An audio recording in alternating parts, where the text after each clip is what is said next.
नमस्कार दोस्तों, कैसे हैं आप सब? उम्मीद है ईश्वर की असीम कृपा से आप सब बहुत अच्छे होंगे।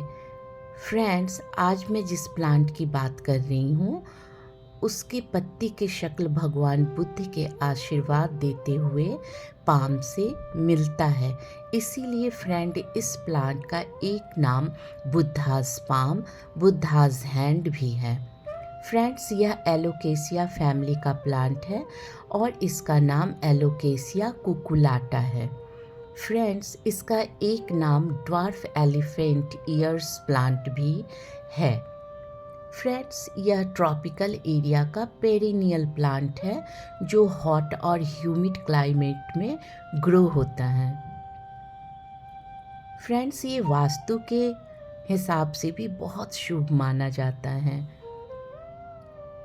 यह भगवान बुद्ध के आशीर्वाद देते हुए पाम से इसकी पत्तियां मिलती जुलती हैं, तो बौद्धिस्ट लोग इसे बहुत ही शुभ मानते हैं और बौद्ध मंदिरों में ये आपको लगा हुआ अक्सर दिख जाएगा। फ्रेंड्स, ऐसा माना जाता है कि इस पौधे को अगर आप अपने घर में लगाते हैं तो यह पौधा अपने साथ बहुत ही पॉजिटिव एटमॉस्फेयर क्रिएट करता है और प्रॉस्पेरिटी एंड गुड लक को लाता है। तो वास्तु के अनुसार तो यह बहुत ही शुभ माना जाता है और देखने में भी बहुत ही खूबसूरत है। यह घर में किसी भी कॉर्नर में लगा दें या अपने गार्डन में ऐड करें तो वहाँ की सुंदरता बहुत ही ज़्यादा बढ़ जाती है।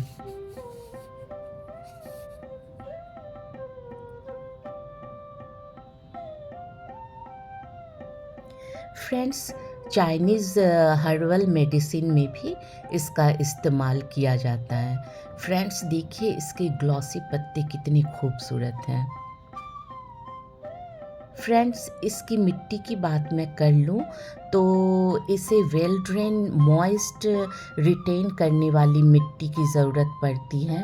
मतलब इसमें पानी ठहरना नहीं चाहिए, जैसा कि हर ट्रॉपिकल प्लांट को चाहिए होता है, पर थोड़ा सा 10 to 20% इसकी मिट्टी में मॉइस्चर हमेशा बनी रहे तो यह प्लांट बहुत ही हैप्पी रहता है। तो फ्रेंड्स, इसकी मिट्टी में मैं 50% गार्डन सॉइल, थोड़ी सी बारीक रेत और थोड़ी सी दरदरी रेत में मिलाती हूँ। वर्मी कंपोस्ट, बोन मील, थोड़ी सी फंगिसाइड, लकड़ी की छिली हुए टुकड़े, लकड़ी का बुरादा और लीफ मोल्ड कंपोस्ट अगर मिल जाए तो ये सब मिला के, थोड़े से चारकोल के टुकड़े, ये सब बहुत ही हेल्दी रिच सॉइल में बनाती हूँ और उसमें मैं लगाती हूँ तो यह प्लांट बहुत ही अच्छे से ग्रो करता है। फ्रेंड,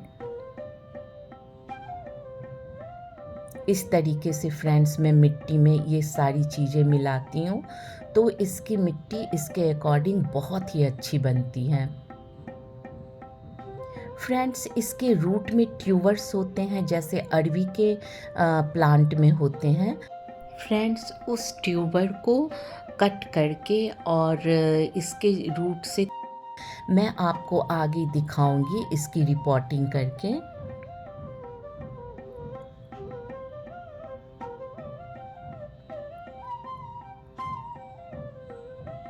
फ्रेंड्स, यह प्लांट साइज में समय के साथ साथ थोड़ा बड़ा होता जाता है, तो शुरू में आप 6 इंच से इसको शुरू कर सकते हैं और जैसे जैसे बड़ा हो ये प्लांट, उस 2-2 इंच बड़े गमले में इसको आप रिपोर्ट करते जाएं तो सालों साल ये आपके साथ बना रहेगा।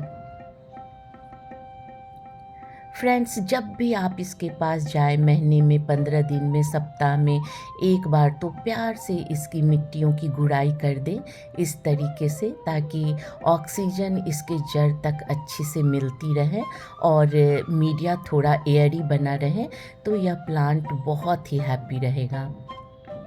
फ्रेंड्स, इसकी रूट जो होती है वो ट्यूबर होते हैं इसके रूट में, और नए नए बेबीज़ वहाँ से निकलते रहते हैं इस तरीके से। तो इसके ट्यूबर को डिवाइड करके इस बेबीज़ प्लांट को ट्यूबर सहित कट करके हम निकाल सकते हैं और एक दूसरा नया प्लांट तैयार कर सकते हैं। फ्रेंड्स, इसके ट्यूबर्स के साइड में छोटे छोटे कॉर्न भी निकलते हैं, तो उसे भी हम दूसरे प्लांटर में शिफ्ट करके एक नया प्लांट बना सकते हैं।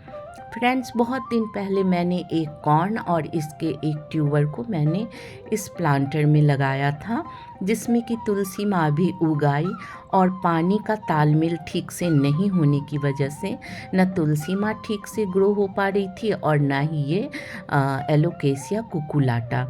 तो आज मैं इसे निकाल कर इसकी रिपोर्टिंग करूँगी। फ्रेंड्स, अब बात कर लेते हैं कि इसे कहाँ प्लेस करना चाहिए और इसे कितनी धूप चाहिए। फ्रेंड्स, इसे ब्राइट सनलाइट में रखना चाहिए, यानी कि इनडायरेक्ट धूप। गर्मियों की तीखी धूप इसकी पत्तियों को जला सकती है, तो फ्रेंड्स हमें हल्की हल्की धूप इसे मिलती रहे, उसमें यह बहुत अच्छे से ग्रो करेगा। और गर्म हवा के झपास से भी इसे बचाना होगा, नहीं तो इसकी पत्तियां ढीली होकर पीली हो जाएंगी और लटक जाएंगी और इसकी सारी सुंदरता खराब हो जाएगी। इसलिए फ्रेंड इसे इनडायरेक्ट सनलाइट में रखना चाहिए, जैसे कि नॉर्थ ईस्ट डायरेक्शन इसके लिए बहुत अच्छा रहता है। फ्रेंड्स, चलिए अब इसकी रिपोर्टिंग करते हैं।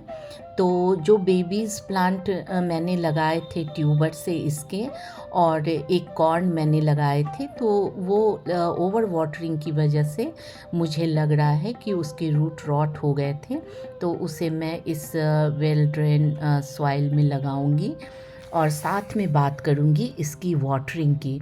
फ्रेंड्स, किसी भी ट्रॉपिकल प्लांट को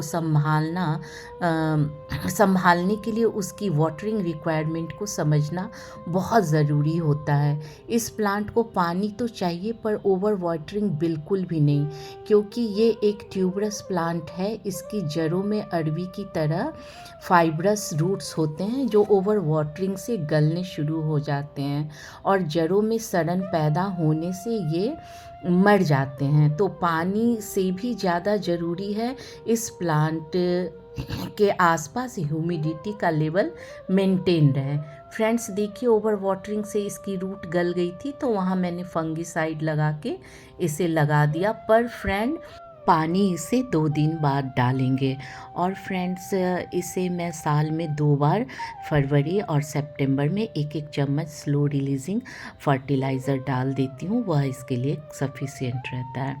फ्रेंड्स, इसमें इंसेक्ट का अटैक जनरली स्पाइडर माइट्स का होता है, तो उससे बचने के लिए 2 ml नीम का तेल, 1 चम्मच शैम्पू और 1 लीटर पानी में सॉल्यूशन बना के स्प्रे करते रहेंगे तो स्पाइडर माइट का अटैक भी नहीं होगा।